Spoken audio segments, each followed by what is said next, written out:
Ο Προεδρεύων του Συμβουλίου Δικαιοσύνης και Εσωτερικών Υποθέσεων. So the presidency in turn of the European Council, the Greek minister, Mr. Athanasiou, will start with the initial presentation. We also have with us Mrs. Françoise Labaye, Director General for Justice in the European Commission, and Juan Fernando Lopez Aguilar, who is the president of the Libe Committee of the European Parliament. Minister, President, the floor is all yours.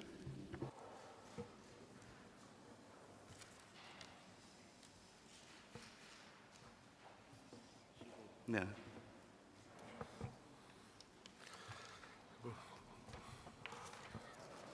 Καλησπέρα σε όλους σας. Good afternoon to you all. Σήμερα είχα την μεγάλη χαρά Today, it was with great pleasure that I was able to preside here in Athens over the first big informal council meeting, the first one after our country assumed the presidency of the European Union. It was the informal council meeting for justice ministers. της Επιτροπής και Επίτροπο Δικαιοσύνης, Commissioner Viviane Reding was also here with us today. After that, we've had Mrs. Labaye. We had a very constructive debate on legislative acts and proposals.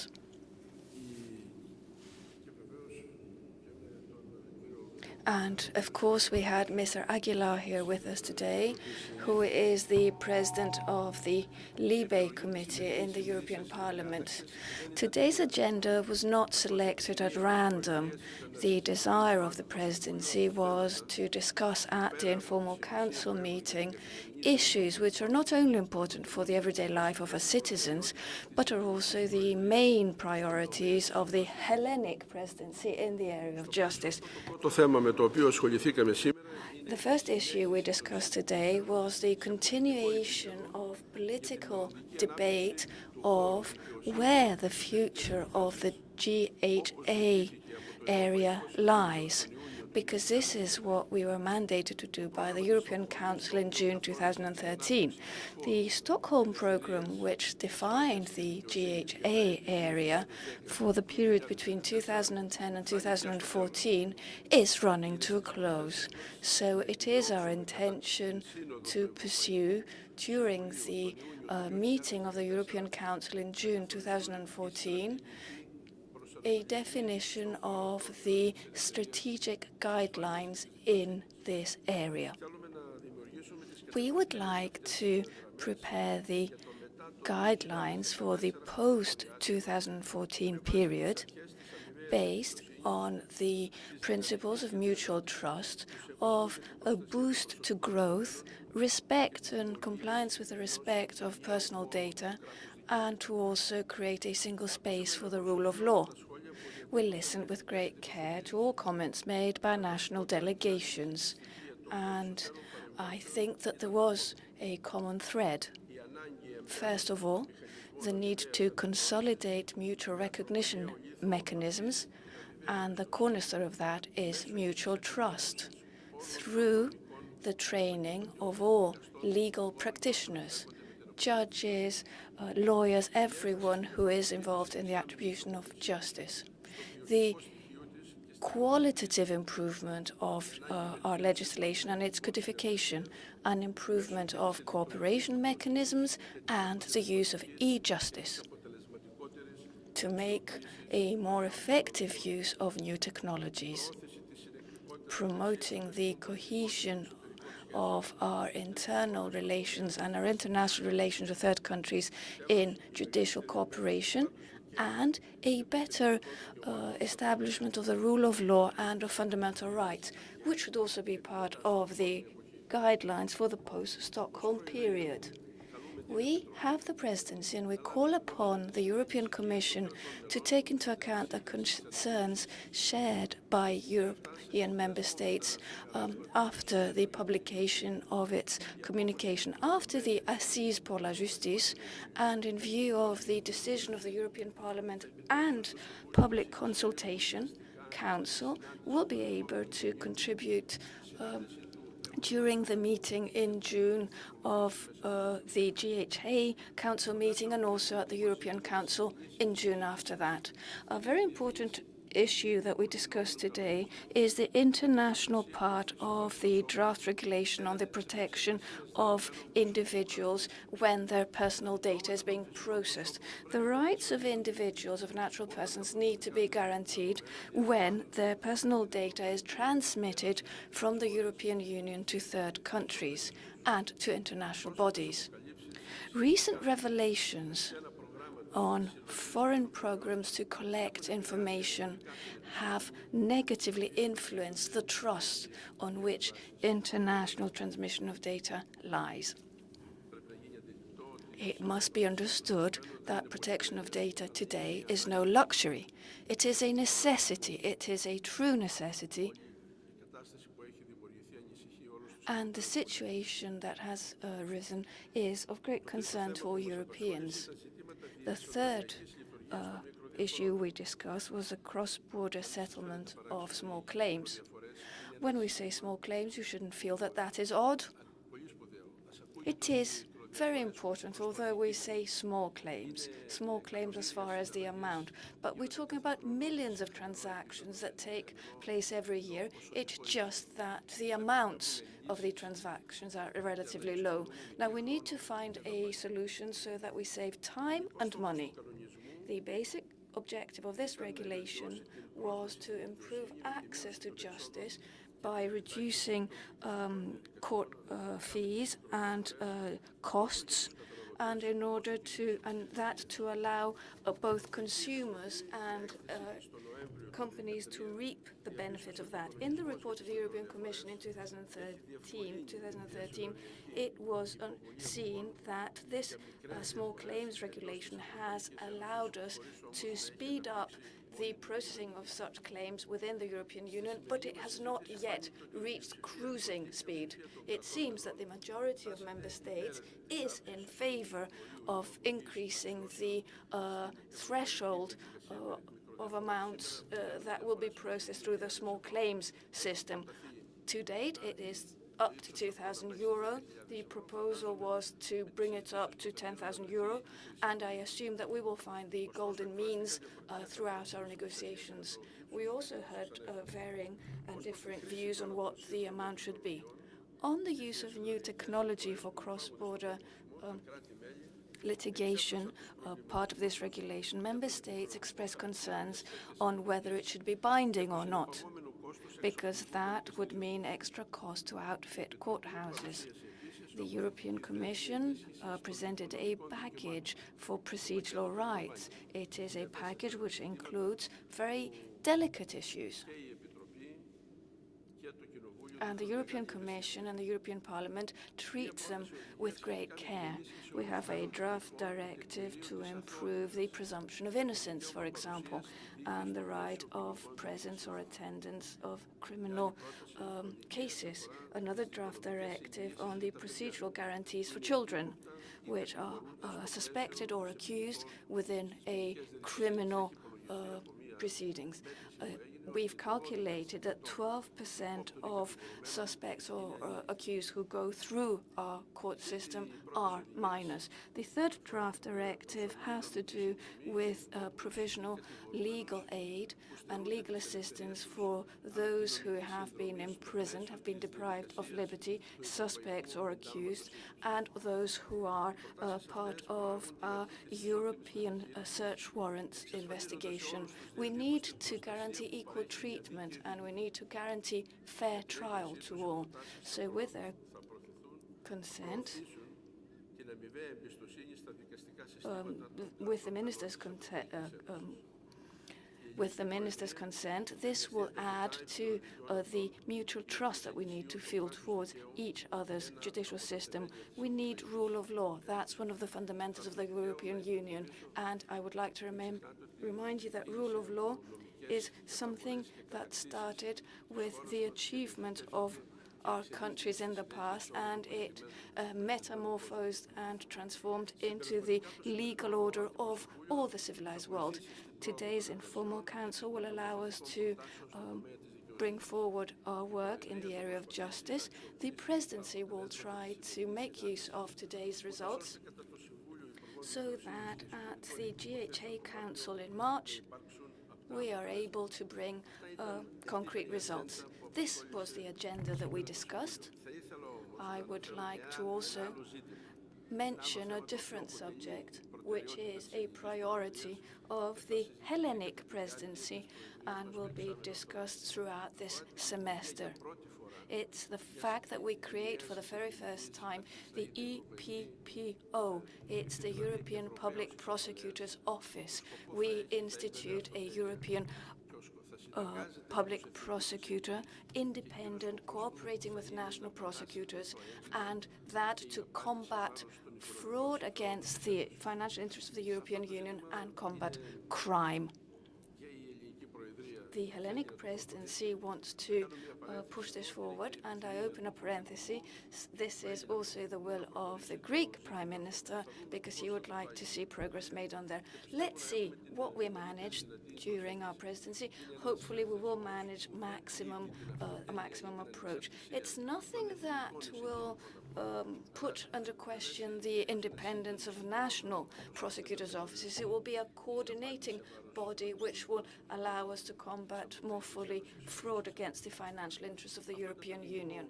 That was a general description, and we'll hear my colleagues, Mrs. Lebay and Mr. Lopez Aguilar, and after that we'll take your questions.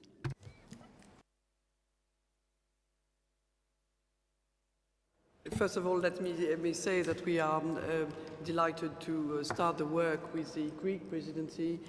As you have seen, we have here a very motivated president in the field of justice, which is a very important field, which has to do with protection of citizens, which has to do with mutual trust in the area of justice, which has to do with the role that justice can play in growth. And I think what the Minister has described as the discussions which have taken place today give you a sense of the diversity of the task which is in front of us.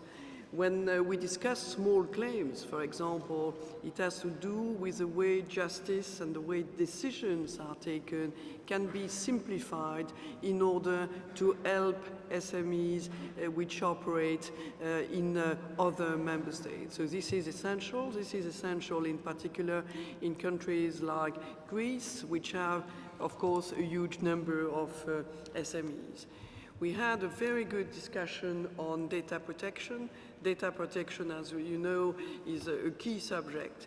It's a key reform, which is where we have been working on it since 2.5 years, and we very much hope that the Greek presidency will be able to make progress, important progress, and we are very happy of the commitment of the Greek presidency to reach a general approach by June of this year, at the end of this presidency. We are happy because the European Parliament is also committed to progress on this file, a file which is important for citizens who want their data protected, a file which is important for the competitiveness of European companies, and a file which is important for relieving companies from the heavy burden which exists right now. A word on procedural rights, which has to do with criminal law, where it is important to create minimum standards where suspects, since we are talking about suspects, will have the same rights throughout Europe. And we had already achieved good results with access to a lawyer, and now the Greek presidency will make progress on these issues we have put on the table, which are legal aid, which are specific right for children who are considered as suspect. Finally, a word on the European prosecutor. As the Minister said, it is a very important issue to combat fraud, and this is a key area for Europe. We want to establish a prosecutor who will be able to fight fraud more than it is done now. Again, the Greek presidency will have a huge role to play in that respect. So a very strong communality of views in between the Commission and the Greek presidency, and full support on our side to help the presidency progress in the months to come.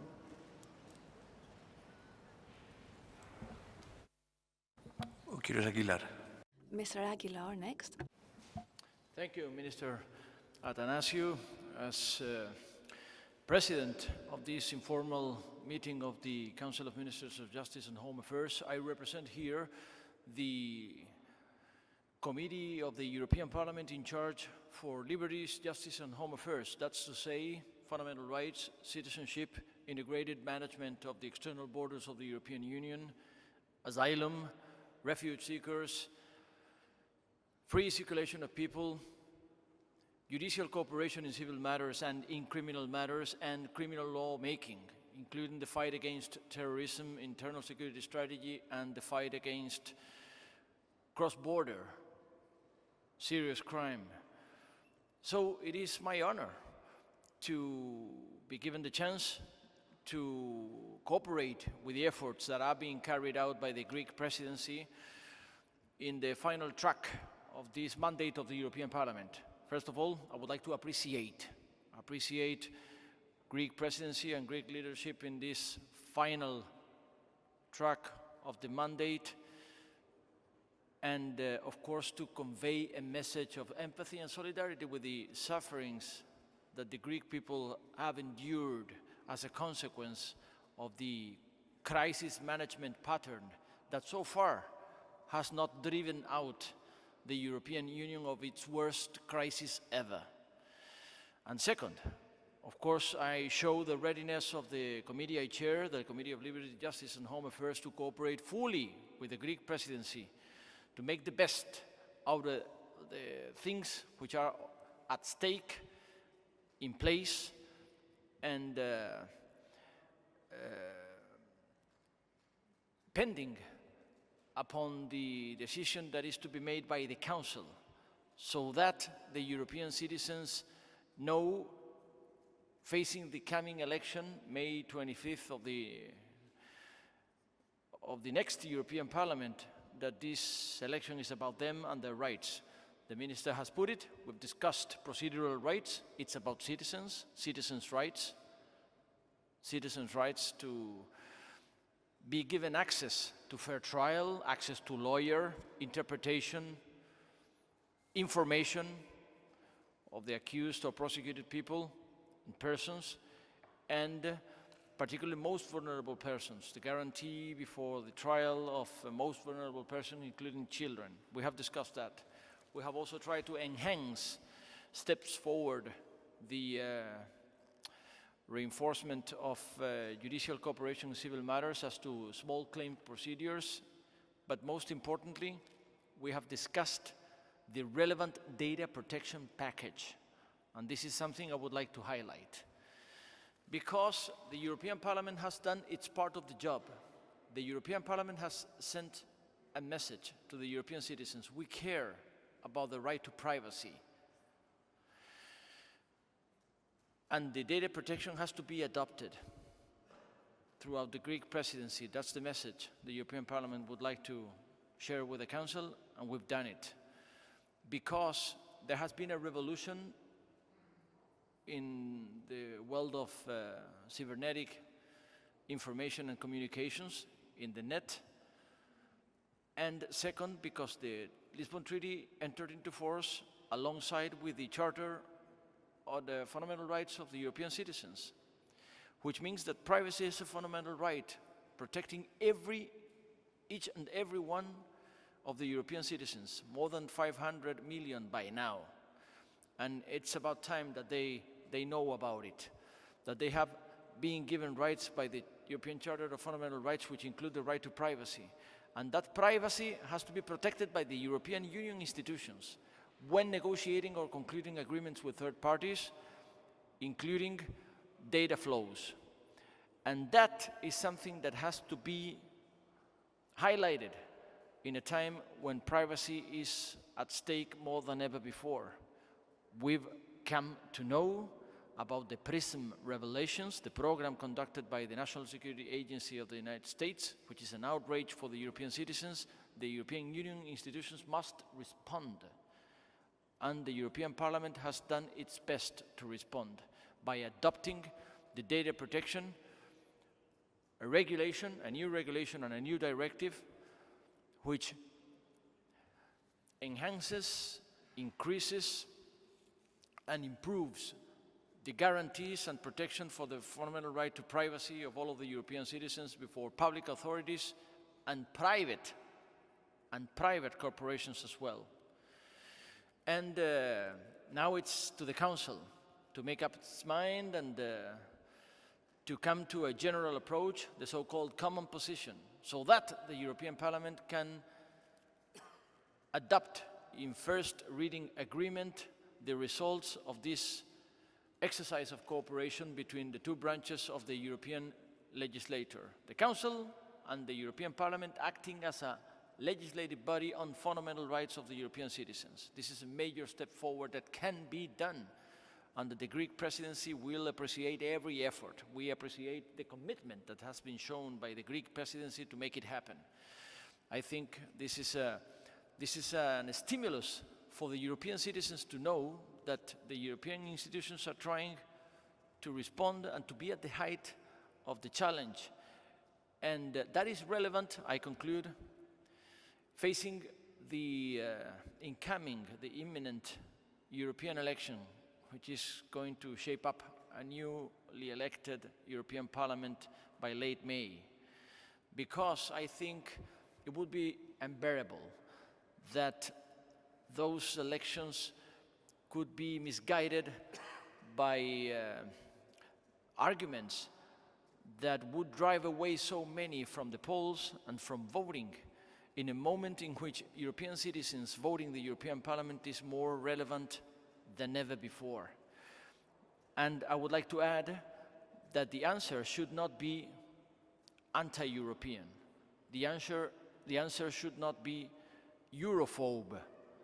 The answer should not be withering away or smashing to smithereens what we have achieved so far, but pushing in some other direction the European Parliament, which is the first step to push in some other direction the European policy as a whole and the European political lead in the global world. And that's something that takes European citizens to vote. I needed to stress that we're caring about them, we're discussing about their rights, and we are trying to improve their status as European citizens. It's about time that they only know about it. Thank you. Ευχαριστούμε πολύ. Θα σας παρακαλούσα Thank you. Now, please keep your questions to what you've just heard by way of statements from the President of the Council, the President of the Committee, and the Director General. And please start by telling us who you are and who you represent. Andrés Mourenza for the Spanish FA News Agency. My question is for the three speakers about the data protection. What are the positions in the data protection debate and what are the problematic issues that are impeding it to proceed and to be voted? And the second will be if this lack of progress has anything to do with the opposition by the United States to include it in the free trade agreement negotiation. Thank you.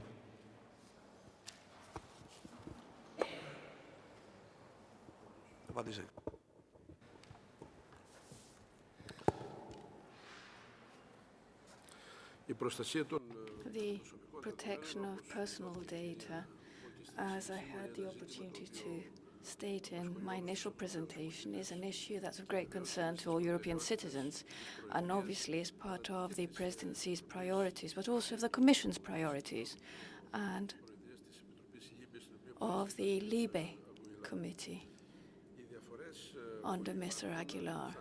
There are differences, and we feel that they will be settled because they mainly concern technical issues.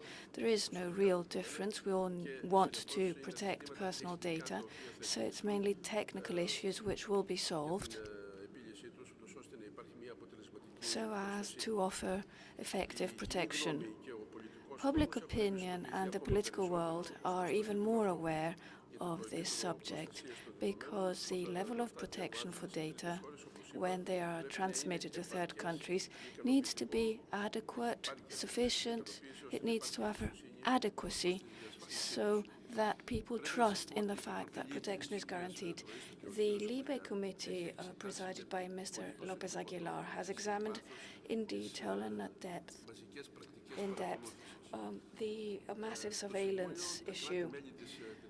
The Council and the Member States and the Commission and the US have set up an ad hoc working party, EU-US, to protect this data. This party will be looking at the legal framework for this surveillance actions carried out by the US and the way it influences people resident in the European Union. The European Union has the presidency of this working party and has already published its report on the 27th of November 2013. President Obama, as you've seen recently, is reviewing this whole framework, and in his public statements, he's declared that personal data should receive a high level of protection. So it is our priority, and I'm certain that there will be a general approach by June.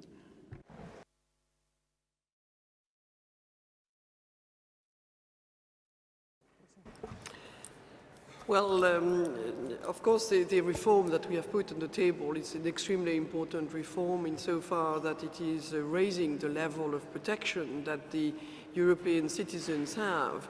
And it is true that when we put forward, we put on the table the reform, it is true that we have been the subject of intense lobbying at the time from the US. This includes US companies. And the reason was that, for example, in this reform, we are suggesting that data protection authorities in Europe have teeth, which means imposing fines to companies which do not respect the rule, and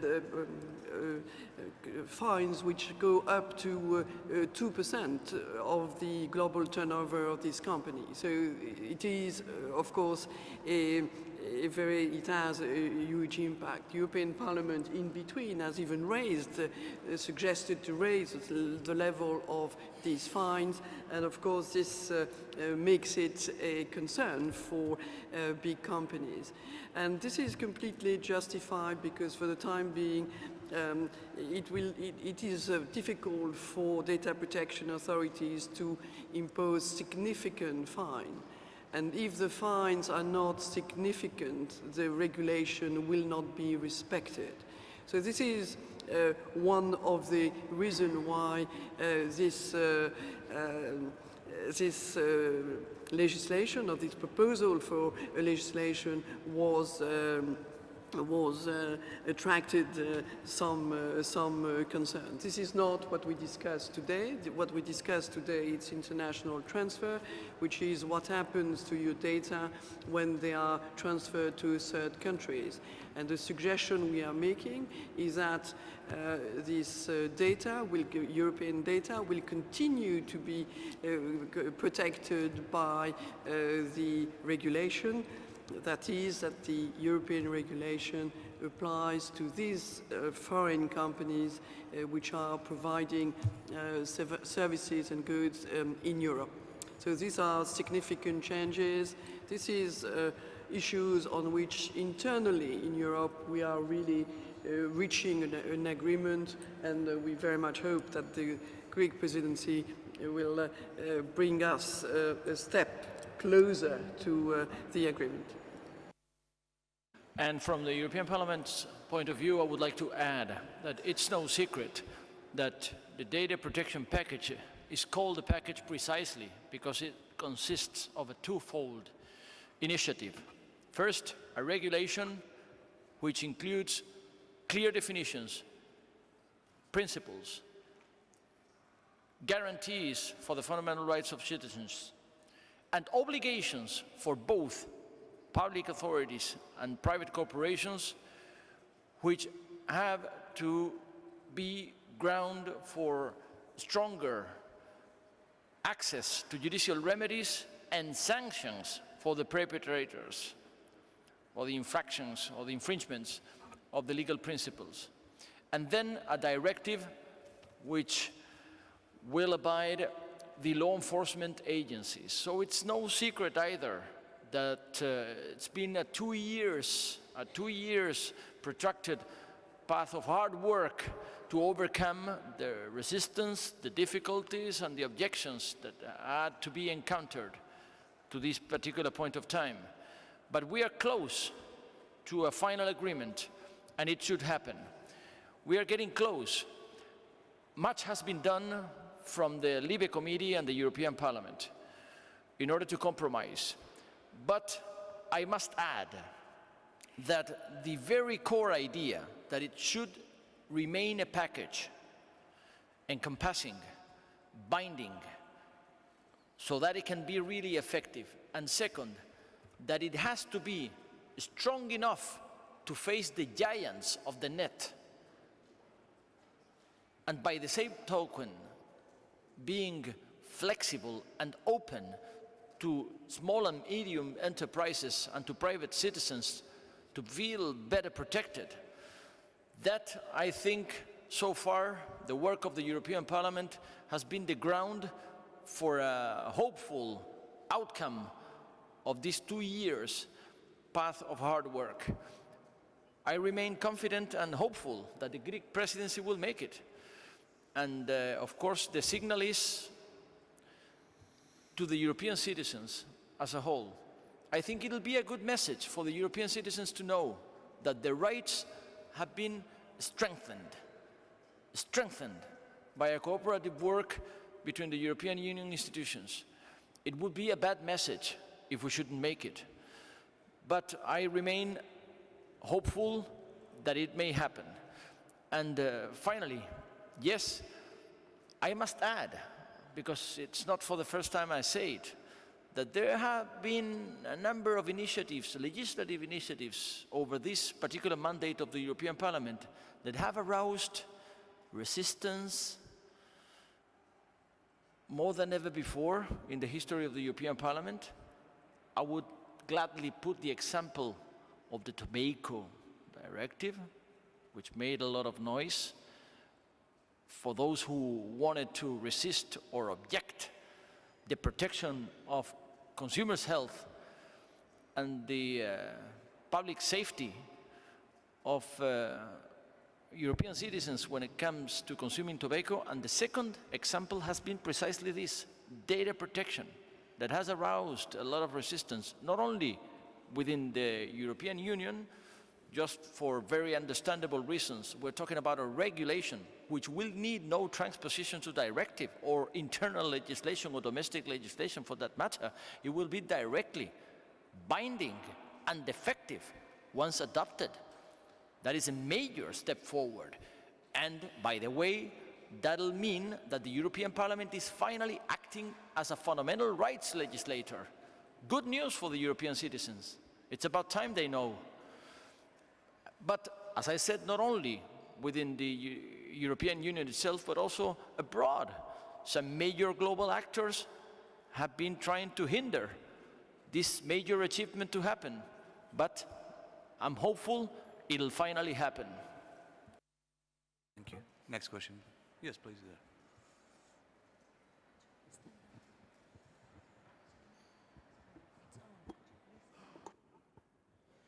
Γιάννης Ευσταθίου από το ΣΤΑΡ. Γιάννης Ευσταθίου, Star. Η τοποθέτησή σας μου γέννησε δύο I listened to your presentations and I have two questions. Is this just wishful thinking for the protection of personal data? And, the tax system in Greece and in other countries is to analytically take stock of all goods and assets of citizens, not just of those who are suspect of tax evasion. And because you talked about the presumption of innocence, this is a Greek issue, but I think it's of interest to the whole of Europe.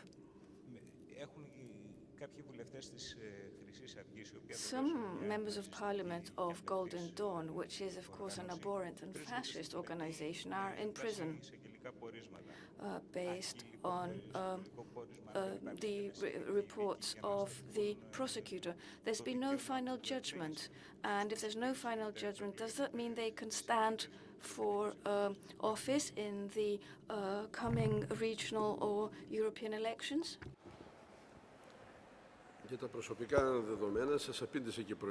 On personal data, I answered before. In our country, they are sufficiently protected.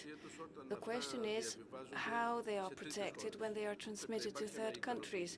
We need to have a sufficient and adequate legislative framework to make sure that there is trust in the system and in guaranteeing privacy. Protection not just for private individuals, but also for companies. I think both Mrs. Lebai and Mr. Aguilar were very clear about how this will be protected and what the path is. So I think we will achieve full protection. For the issue that appeared and made so much noise, the US are reversing their position, and we do feel that these issues will be necessarily and adequately taken into account. Now, on your point on Golden Dawn, I have to explain how our procedural system works. If someone is accused of a felony and for actions like the ones these people are charged with, it is a felony. If it just a different type of offense, you can't remand them in custody. But for a felony, you can. So what can the investigative judge decide? It wasn't the prosecutor, it was the examining magistrate, in fact, who decided to remand them in custody. Once the accused is heard by the magistrate, the examining magistrate, and the prosecutor agree that they need to be imprisoned or not. And if they don't agree, it goes through the Judicial Council. So we have, once we've heard them, three possibilities. You can let them go free if there's no indication of guilt, or you can order a provisional restriction of liberty, and this is bail, for example, the interdiction to leave the country, appearance at a police precinct, or can order imprisonment. In our procedural system, we have restricted remand in custody greatly, and I don't want to mention what has happened recently, but the regime that was enforced, the system that was enforced between 2010 was a lot stricter. We have two different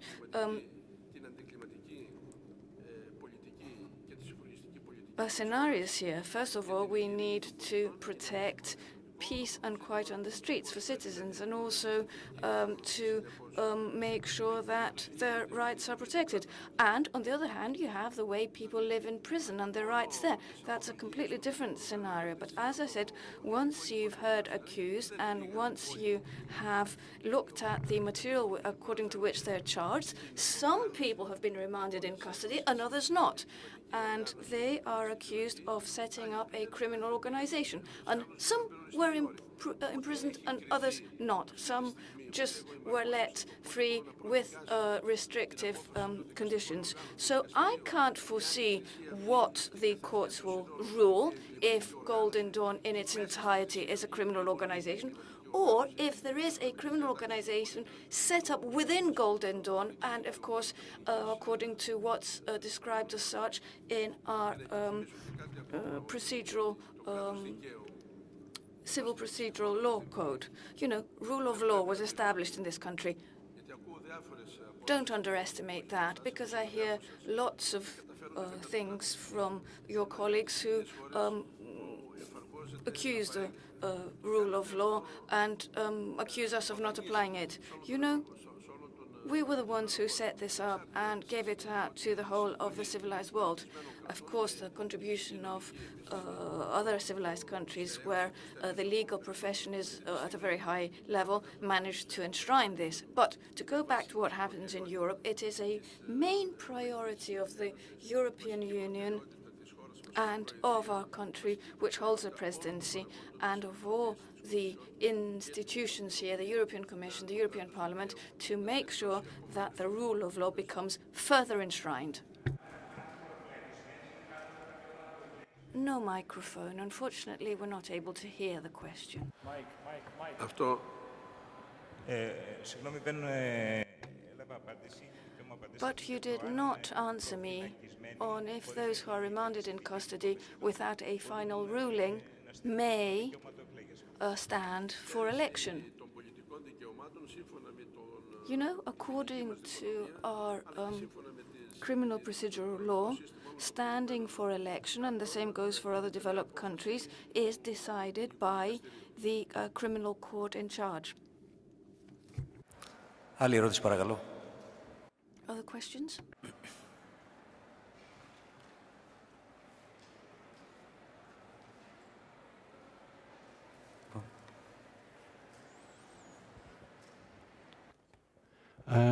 To Mr. Aguilar from the Associated Press, I was wondering if you are considering in your work that you're doing now for the data protection, the fact that Greece itself had a very serious wiretapping scandal nearly 10 years ago, and if that's part of your work while you're here. Thank you.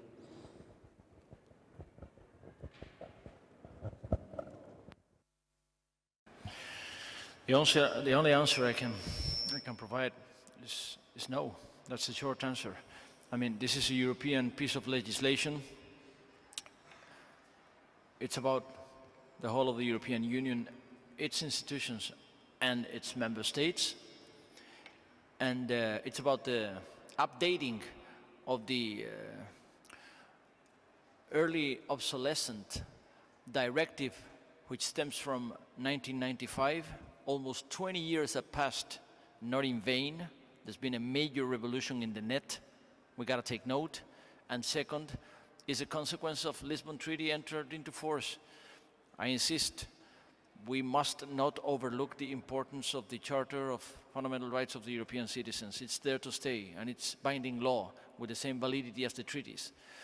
That is about the European law for the future, and not about episodes that might have shaken this or these other member state in the past.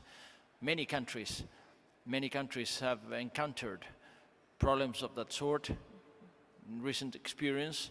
Many member states have gone through debates of that kind, but the point here is to overcome the reluctance, the difficulties, and maybe the technicalities of the new regulation to come, so that the European citizens know that we have taken care of their rights according to the European Charter of Fundamental Rights, which enshrines in Article 8 privacy as a fundamental right of 500 million Europeans who have a right to be protected against all kinds of threats. That's the kind of message for the future, not a review of any one of the member states' particular past.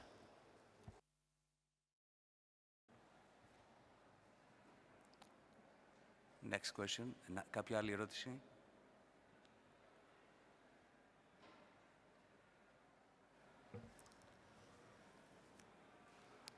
Αν δεν υπάρχει άλλη ερώτηση, να σας ευχαριστώ. So if there are no other questions, thank you for your participation in this press conference of the first informal council of the 5th Hellenic presidency. Thank you.